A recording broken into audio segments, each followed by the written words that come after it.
ஒருவர் பொய் சொல்கிறார் என்பதை எப்படி கண்டுபிடிப்பது? உங்கள் நண்பர், சக ஊழியர் அல்லது குடும்ப உறுப்பினர் யாராவது உங்களிடம் பொய் சொல்கிறார்களா? உண்மையை மறைப்பவர்கள் சில நேரங்களில் தங்களுக்கே தெரியாமல் சில அறிகுறிகளை காட்டுவார்கள். ஒருவர் பொய் சொல்கிறார் என்பதை 100% உறுதியாக கண்டுபிடிக்க முடியாது. ஆனால் உளவியல் ஆய்வுகள் சில பொதுவான நடத்தைகளை காட்டுகின்றன. பாயிண்ட் 1. பதிலளிக்க தாமதம். எளிய கேள்விக்கு கூட வழக்கத்தை விட சற்று அதிக நேரம் எடுத்துக்கொண்டு பதில் சொல்வது சில நேரங்களில் தகவலை உருவாக்க முயற்சிப்பதை குறிக்கலாம். பாயிண்ட் 2. தேவைக்கு அதிகமான விளக்கம். உண்மையைச் சொல்பவர்கள் பொதுவாக கேட்கப்பட்ட கேள்விக்கே பதில் சொல்வார்கள். ஆனால் பொய் சொல்பவர்கள் சில நேரங்களில் தேவையற்ற விவரங்களைச் சேர்த்து நம்ப வைக்க முயற்சிக்கலாம். பாயிண்ட் 3. கதை மாறுதல்.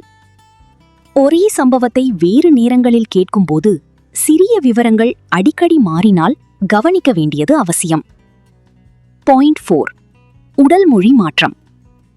திடீர் பதட்டம், அசாதாரண கையசைவுகள் அல்லது இயல்புக்கு மாறான நடத்தைகள் சில நேரங்களில் மன அழுத்தத்தை காட்டலாம். பாயிண்ட் 5. உணர்ச்சி மற்றும் வார்த்தைகள் பொருந்தாமை.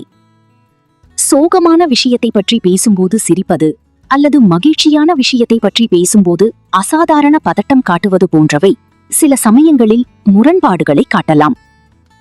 முக்கிய எச்சரிக்கை: இந்த அறிகுறிகள் இருந்தாலே ஒருவர் பொய் சொல்கிறார் என்று முடிவு செய்யக்கூடாது. பதட்டம், பயம் அல்லது சமூக சங்கடம் காரணமாகவும் இவை தோன்றலாம்.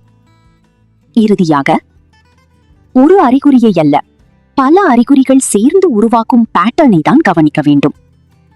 இந்த தகவல் பயனுள்ளதாக இருந்தால் லைக் அண்ட் கமெண்ட் செய்யுங்கள். உங்கள் நண்பர்களுடன் பகிர்ந்து கொள்ளுங்கள். இதுபோன்ற பயனுள்ள தகவல்களுக்கு மைண்ட்ஸ்கோப் சேனலை சப்ஸ்கிரைப் பண்ணுங்க.